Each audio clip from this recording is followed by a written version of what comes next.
Bonjour et bienvenue sur la matinale. Dans cet exercice, on va prendre 10 variables aléatoires, x1, x2, etc. jusqu'à x10, qui sont de même loi, donc elles ont la même loi de probabilité, et surtout elles sont indépendantes, super important. On note deux autres variables aléatoires, S10, bon, qui est la somme des 10 variables aléatoires, x1, etc. jusqu'à x10, et M10, qui est la moyenne, donc on les ajoute toutes, et on divise par 10. On nous donne la loi de probabilité de x7, mais puisqu'elles ont toutes la même loi de probabilité, finalement x7, x8, x2, c'est toute cette loi de probabilité. Ils ont toutes la même. Et on va devoir calculer espérance de S10 tout d'abord. S10, c'est simplement la somme de toutes. Donc on peut écrire que c'est espérance de x1 plus etc. jusqu'à x10. Et on sait que l'espérance d'une variable plus une autre variable, etc. On peut faire espérance de chacune et ajouter les espérances. Donc en fait, on va avoir que c'est espérance de x1 plus espérance de x2 plus etc. jusqu'à espérance de x10. Mais finalement, comme toutes nos variables ont la même loi, l'espérance de l'une est égale à l'espérance de l'autre, c'est toutes les mêmes. Donc en fait, on va avoir 10 fois la même espérance. Donc 10 fois espérance de... On va prendre x7, tout simplement parce qu'on nous donne la loi de probabilité de x7 au-dessus, donc on va pouvoir, grâce à ça, calculer l'espérance de x7. Mais en soi, espérance de x1 vaut espérance de x2, etc. Maintenant, il faut qu'on arrive à calculer l'espérance de x7. Donc on a 10 facteur 2. Pour calculer l'espérance, à partir d'une loi de probabilité, il suffit de multiplier en fait colonne par colonne. Donc on multiplie les xi avec la probabilité et on ajoute tout. Donc on va faire moins 3 fois 0,3 plus moins 1 fois 0,3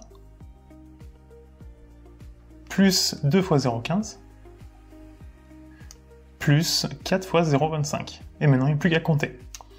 Alors, 3 fois 0,3 ça fait 0,9, donc ça fait moins 0,9, moins 0,3, 2 fois 0,15 ça fait plus 0,3, et 4 fois 0,25 ça fait plus 1. On va donc obtenir moins 0,9 moins 0,3 ça fait moins 1,2, et 0,3 et 1 ça fait 1,3, moins 1,2 plus 1,3 ça fait 0,1. 10 fois 0,1 ça fait 1. Au final, on va trouver 1. Dans la deuxième question, dans la suite, on va essayer de calculer maintenant la variance de S10. C'est exactement la même chose. Variance de S10, c'est variance de x1 plus etc. jusqu'à x10, puisque notre S10, c'est la somme de tout, donc on peut remplacer S10 par sa valeur. Et on sait, super important, là où c'était pas obligatoire pour l'espérance, on peut faire espérance de l'une plus espérance de l'autre. Pour la variance, on peut faire variance de l'une plus variance de l'autre, uniquement si les variables sont indépendantes. Ça tombe bien parce qu'elles le sont ici. Le symbole là veut dire indépendant. Donc on peut écrire que ça c'est variance de x1 plus variance de x2, etc. jusqu'à variance de x10. Mais comme nos variables aléatoires ont la même loi de probabilité, toutes les variances sont égales. Donc on va avoir 10 fois variance de... On va reprendre x7 à nouveau. Alors hop, on va faire un petit trait ici. Voilà, le sigma on le calculera après l'écart type. Et donc nous ce qu'il nous faut c'est la variance de x7. On va la calculer en dessous. Variance de x7. Pour calculer la variance, on met la probabilité. Donc pour la première c'est 0,3. Et après on fait l'écart à la moyenne. Donc notre valeur c'est moins 3. Et notre moyenne c'est 1. Donc l'écart on fait l'un moins l'autre. Et on met le tout au carré. On fait l'écart à la moyenne, donc l'une moins l'autre, au carré. Et on ajoute ça pour chacune des cases. Donc ça fait 0,3 ensuite, facteur de notre valeur c'est moins 1, et la moyenne c'est 1, donc moins 1 au carré, plus 0,15, facteur de notre valeur qui est 2, moins la moyenne qui est 1, au carré, plus 0,25, facteur de 4 moins 1, au carré. Ici ça nous fait donc 0,3, moins 1 moins 1 ça fait moins 4, au carré ça fait 16, donc on a 16 fois 0,3, 3 fois 16 ça fait 48, donc ça fait 4,8, plus moins 1 ça fait moins 2, au carré ça fait 4, 4 fois 0,3 ça fait 1,2, 2 moins 1 ça fait 1, au carré ça fait 1, donc on a 0,15, et le dernier, 4 moins 1 ça fait 3, au carré ça fait 9, 10 fois 0,25 ça fait 2,5, donc on a 2,25. Ce qui nous fait donc, quand on ajoute le tout, 2,25 et 0,15 ça fait 2,4, ce qui fait 3,6, 7,6, 8,4. Donc on obtient la variance de x7 qui vaut 8,4. Autrement dit, la variance de S10, c'est 10 fois 8,4. Donc on va trouver 84. Et pour terminer, on nous demande de calculer l'écart type, donc sigma de S10. En fait, l'écart type, c'est juste la racine carrée de la variance. Donc là, on va avoir racine de variance de S10. Et on vient de le calculer, ça fait donc racine de 84. Et puis ça, on va regarder la calculatrice combien on trouve, en sachant que dans l'exercice, on nous demande de l'arrondir à 10 puissance moins 2, c'est-à-dire au deuxième chiffre après la virgule. À la calculatrice, on va obtenir environ 9,165. Nous, on doit arrondir sur le deuxième chiffre après la virgule, c'est-à-dire le 6.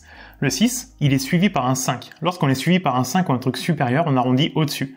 Donc là, on va arrondir à 9,17. Et voilà, on obtient une valeur approchée de l'écart type de S10. Dans la deuxième question, on va devoir calculer cette fois les espérances variance à l'écart type, mais pour M10, qui est la moyenne de nos variables aléatoires. Espérance de M10, en fait, c'est espérance de x1 plus etc. x10 divisé par 10. On remplace M10 par sa valeur. Et là, on a une formule, parce qu'en fait, espérance d'un nombre fois une variable aléatoire, c'est égal à A fois l'espérance de x. Donc ici, ce qu'on va pouvoir faire, c'est sortir notre divisé par 10, puisque le divisé par 10, c'est sur tout le monde. Donc en fait, c'est comme si on le mettait en facteur. On a 1 sur 10 dans l'espérance, 1 sur 10 facteur de tout le reste. Donc ce qu'on peut faire, c'est écrire que c'est 1/10 espérance de toutes nos variables, donc x1 plus etc. x10. Mais ça nous fait donc 1 sur 10, espérance de x1 etc. C'est espérance de S10, et on avait trouvé 1 tout à l'heure. Donc c'est 1/10 fois 1, et donc on va obtenir 1/10. Ensuite, on va devoir calculer la variance de M10. Et là, c'est un petit peu différent. Ça nous fait donc variance de M10, c'est x1 etc. jusqu'à x10, donc en fait c'est S10 divisé par 10. J'aurais pu l'écrire comme ça au-dessus, plutôt que de mettre x1 etc. jusqu'à x10, c'est S10, c'est la même chose. Pour la variance, on a une autre formule, variance de AX. Cette fois, le A, on peut le sortir, mais en le mettant au carré. Parce qu'en fait, si on se rappelle la formule de la variance, on fait les écarts à la moyenne au carré. Et c'est pour ça que le A, en fait, il va passer au carré à cause de celui-là. Donc ici, ce qu'on peut faire, c'est que le 1/10, on peut le sortir. 1 sur 10. Mais en le mettant au carré. On a donc 1/10 au carré, variance de S10. 1/10 au carré, ça fait 1 sur 10 fois 1 sur 10, ça fait 1 sur 100. Donc on a 1 sur 100 fois la variance de S10, on avait trouvé 84. 84 sur 100, ça fait 0,84. Et puis pour avoir le sigma ensuite, le sigma M10 qu'on voulait, on va juste prendre la racine de la variance. Donc ça fait racine de 0,84. Et puis ça, on peut regarder la calculatrice, mais très logiquement, ça va nous donner le résultat du dessus avec un chiffre après la virgule. Donc ça va faire 0,917. Et comme on veut l'arrondir au centième, ça va nous faire 0,92. Vous pouvez vérifier la calculette, mais c'est la même chose qu'au-dessus, on avait 84. On trouve 9,17. Ici, on prend 0,84. 0,84, en fait, comment je l'ai trouvé? Le résultat final, c'est 84 sur 100. 0,84. Et une racine d'une division, c'est racine d'en haut sur racine d'en bas, donc ça fait racine de 84 sur racine de 100. Racine de 84, il vaut 9,17. Racine de 100, ça fait 10. 9,17 sur 10, ça fait 0,97. C'est pour ça que je mets ce résultat direct, mais si vous avez un doute, prenez la calculatrice et ça marche très bien. Et donc finalement, on obtient tout ce qu'on cherchait. Donc bien faire attention dans un calcul, si on ajoute des variables aléatoires, pour l'espérance et la variance, c'est l'espérance de l'une plus l'espérance de l'autre, etc. Si elles sont indépendantes pour la variance. Par contre, si on n'ajoute pas des variables aléatoires, mais qu'elles sont multipliées ou divisées par un nombre, par un réel, le divisé par 10 ici, on applique ces deux formules-là. Donc pour l'espérance, simplement la valeur sort devant, et pour la variance, elle sort au carré. Donc il faut faire attention à ça.